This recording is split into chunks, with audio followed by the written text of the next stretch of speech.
Hi hello friends, art of cooking ಚಾನಲ್ಗೆ ಸ್ವಾಗತ. ಇಂದು ನಾವು ಮುಂಬೈ ಮಹಾರಾಷ್ಟ್ರ ಸ್ಟೈಲಲ್ಲಿ ಸ್ಟ್ರೀಟ್ ಫುಡ್ಡಾಗಿ ಮಾಡುವಂತಹ ತವಾ ಪಲಾವ್ ರೆಸಿಪಿಯನ್ನು ಈಸಿಯಾಗಿ ಮನೆಯಲ್ಲೇ ಹೇಗೆ ಮಾಡ್ಕೋಬೋದು ಅಂತ ನೋಡೋಣ.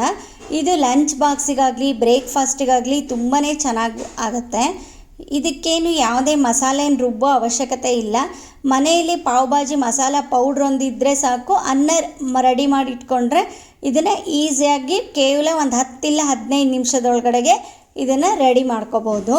ಈಗ ಮಾಡುವ ವಿಧಾನವನ್ನು ನೋಡೋಣ. ಒಂದು ಬಾಣಲಿಗೆ 2 ಸ್ಪೂನಷ್ಟು ಎಣ್ಣೆ ಹಾಕಿ ಎಣ್ಣೆ ಚೆನ್ನಾಗಿ ಕಾಯೋವರೆಗೂ ಅದನ್ನು ಬಿಟ್ಕೊಳ್ಳಿ. ತವಾ ಪಲಾವ್ ಅಂದರೆ ತವಾದಲ್ಲೇ ಮಾಡ್ಕೋಬೇಕು ಅನ್ನೋಂಥದ್ದೇನಿಲ್ಲ. ಯಾರ ಮನೆಯಲ್ಲೂ ಅಷ್ಟು ಲಾರ್ಜ್ ಸೈಜ್ದು ತವಾ ಇಟ್ಕೊಂಡಿರಲ್ಲ. ಹಾಗಿದ್ರಿಂದ ಮನೇಲಿರುವ ಕಡಾಯಿ ಅಥವಾ ಬಾಣಲಿಯಲ್ಲೇ ಈ ರೆಸಿಪಿಯನ್ನು ಈಸಿಯಾಗಿ ಟೇಸ್ಟಿಯಾಗಿ ಮಾಡ್ಕೋಬೋದು. ಎಣ್ಣೆ ಕಾದ ನಂತರ ಸ್ವಲ್ಪ ಜೀರಿಗೆ ಚಟಪಟ ಅಂದ ನಂತರ ಅದಕ್ಕೆ ಈರುಳ್ಳಿನ ಹಾಕ್ಕೊಂಡು ಚೆನ್ನಾಗಿ ಕೈ ಆಡಿಸ್ಕೊಳ್ಳಿ.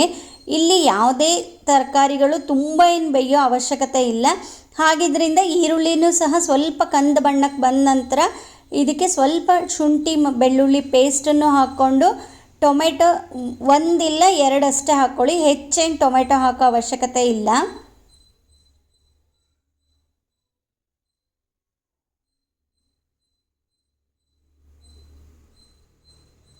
ನಂತರ ರುಚಿಗೆ 3 ಹಸಿಮೆಣಸನ್ನು ಕಟ್ ಮಾಡಿ ಹಾಕ್ಕೊಳ್ಳಿ. ಪಾವ್ ಭಾಜಿ ಮಸಾಲೆಯಲ್ಲೂ ಸಹ ಖಾರದ ಅಂಶ ಇರೋದ್ರಿಂದ ನಿಮ್ಮ ಟೇಸ್ಟಿಗೆ ಅನುಗುಣವಾಗಿ ಹಸಿಮೆಣಸನ್ನು ಮಿಕ್ಸ್ ಮಾಡ್ಕೊಳ್ಳಿ.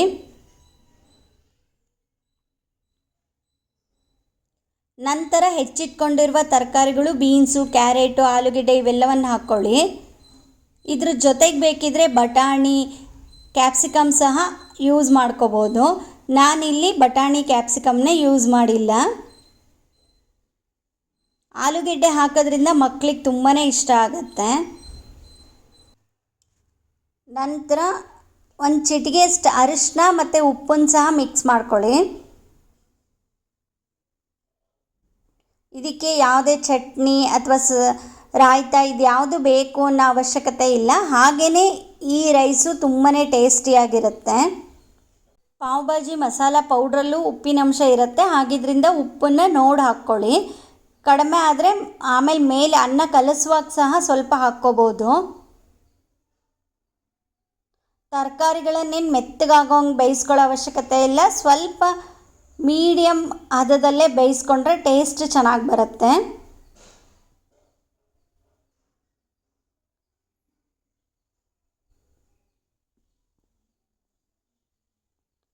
ನಂತರ ಇವೆಲ್ಲವನ್ನು ಬೇಯಿಸ್ಕೊಂಡು ಪಾವ್ ಭಾಜಿ ಮಸಾಲ ಪೌಡ್ರನ್ನು ಸಹ ಟೇಸ್ಟಿಗೆ ಅನುಗುಣವಾಗಿ 2 ರಿಂದ 3 ಸ್ಪೂನಷ್ಟು ಹಾಕ್ಕೊಂಡು ಚೆನ್ನಾಗಿ ಕೈ ಆಡಿಸ್ಕೊಳ್ಳಿ.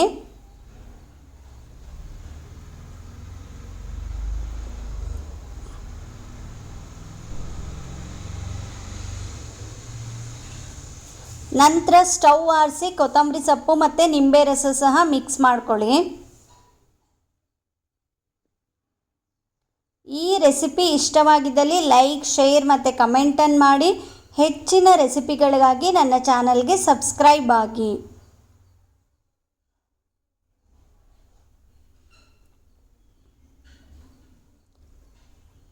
ನಂತರ ಮೊದಲೇ ಮಾಡಿಟ್ಕೊಂಡಿರುವ ಅನ್ನನೂ ಸಹ ಮಿಕ್ಸ್ ಮಾಡ್ಕೊಂಡು ಚೆನ್ನಾಗಿ ಕೈ ಆಡಿಸಿದರೆ ಕಲರ್ಫುಲ್ಲಾದ ಹಾಗೂ ಟೇಸ್ಟಿಯಾದ ತವಾ ಪಲಾವ್ ರೆಡಿ.